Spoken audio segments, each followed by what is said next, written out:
raggu isoo wacay waxay dhahaan aniga gabadhan kala hadaa heldiin wax walba wax walba ka bixideen maanta inta adduunyada taalo maxaad ka taqaanaa gabadha ugu quruxan galmudug oo rag badan darteeda isku dagaaleen gabadha u qalantay inay tartanka quruxda badan Afrika ku matasho Soomaaliya haddaba daawade intaan u gudagelin warbixinta xiisaha badan fadlan shahada muuqaalkan oo la wadaaga asxaabtaada aniga waxaan ahay gabadha ugu istaalka badan ugu quruxda badan galmudug rag walbana way soo damcaayaan aniga waxaan ahay gabadha ugu quruxda badan galmudug haddii aad quruxdeeda ka heshay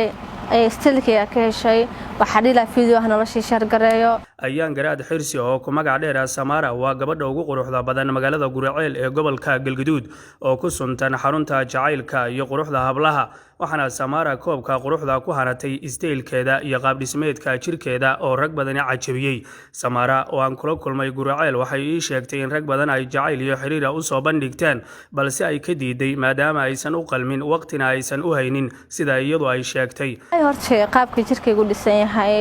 sidoo kale face aniga fuuxan badan milay naan indhawaawina san dheer ahay af qurxoon alxamdulillah maxay caawiyaan aniga dadku waxay dhahaan in la kula anigana kulankeyga chance ma hayi saas waaye anigana dadku inta aragtida dad raadiyo boqolkiiba boqol aniga marka wadada ana xataa xishoodo waxaas dhaa maxay dadkana ka soo eegayaan Samaara ayaa dadka aqoonta u leh ee la dhacay quruxdeeda u arkaan inay tahay gabadha u qalantay inay Soomaaliya ku matasho tartanka quruxda ee Mrs Africa balse aanay ka qayb galin tartankii Muqdisho sidoo kale Samaara waxay sheegtay in marka ay dhex marayso bartamaha magaalada Guraceel ragga wata baabuurta ama meheradaha kula laamiga hareerihiisa inay ku mashquulaan quruxdeeda haddaba sidee ay Samaara u aragtaa quruxdeeda maxaysa dadka kala kulanta siiba ragga waatan iyadoo ka waramaysa arimahaasi oo dhan markaas meesha dukaanka wax soo qabsan markaan gaari kale ka digmaago rag igu mashquula ama rag gaariyaasha joojina way jiraan iyo rag xataa hooshada ka baaqanayo oo dukaamada fadhiyaxta iska mashquulayo aniga ma aaminsani maanta gabar iga qurxoon Soomaaliya joogto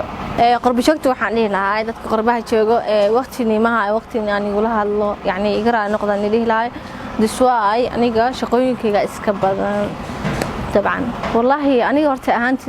ده قفا وين قروحي سمنا أنا قروحي دون سوقي قيمة جن سوقي ده عدد وحدة دون سوقي الحمد لله دتكنا وإيش هي سما هنا قروح هذا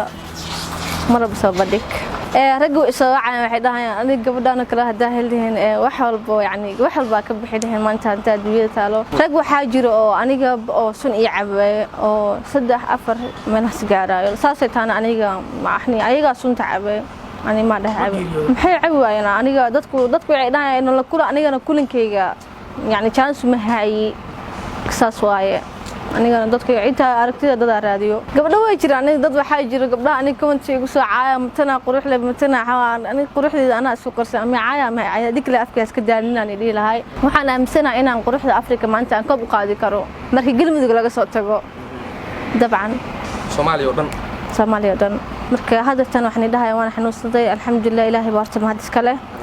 waxa kale tan mana xanuunsanay il bil aadan waaye